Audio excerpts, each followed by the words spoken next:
Благодарам, председателе. Почитувани колеги пратеници, почитувани гости.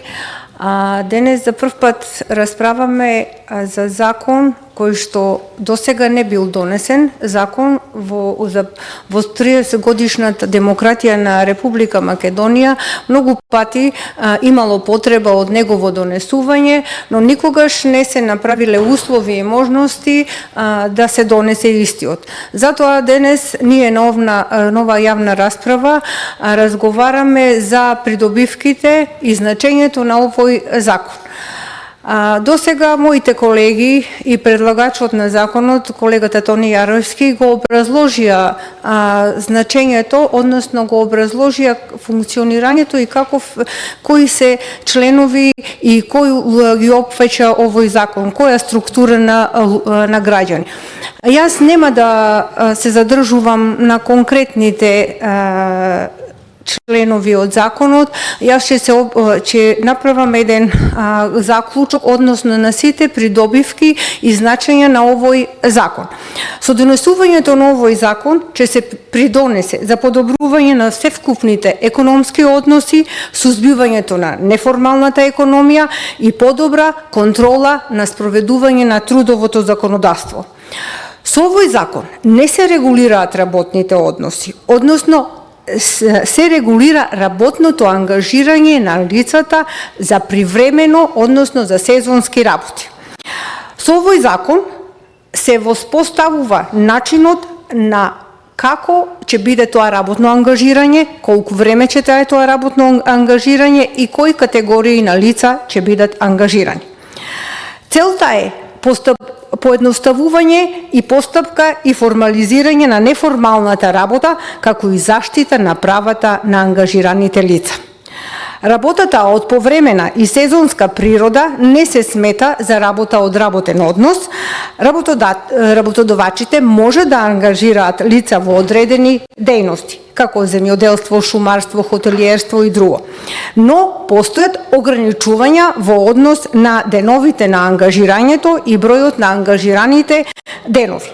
Исто така, со овој закон се утврдуваат кои се правата и обврските на ангажираните лица. Со нивно ангажирање во работниот процес ќе се допринесе за нивно вклучување во рамките на целокупната економија. Со овој закон се регулира и делот за остварените приходи, односно остварениот паричен надоместок за работно ангажирање на лицата опфатени со овој закон. Имено, сакам да напоменам дека паричниот надоместок, остварен со работно ангажирање, нема да влијае врз остварувањата или губењата на правата стекнати согласно прописите од областа на социјалната и детската заштита, од областа на старосната и семејната пензија, и исто така овој закон не влијае, односно не го попречува остварувањата на правата во одделот на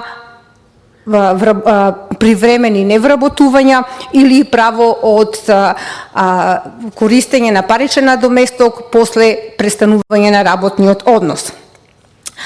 Студентите исто така не ги губат правата стекнати по основ на посебните закони од образованието и на други права утврдени со посебни закони.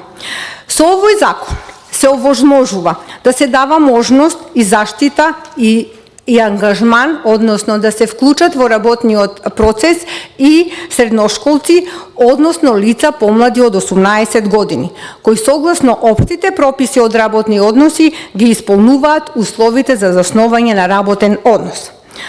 Овој предлог на законот за работно ангажирање на лица ќе ја поедностави и постапката на работно ангажирање преку воведување на поедноставен систем за регистрација кој ќе биде управуван од Агенцијата за вработување на Република Македонија. Социјалните придонеси и даноците ќе се плаќаат преку системот на управата за јавни приходи. Кога сме кај ова, треба да напоменам дека јавните институции нема да подлежат на трошоци за надградба на информатските системи и обука на јавните, бидејќи тоа е во склопот на нивните секојдневни обврски.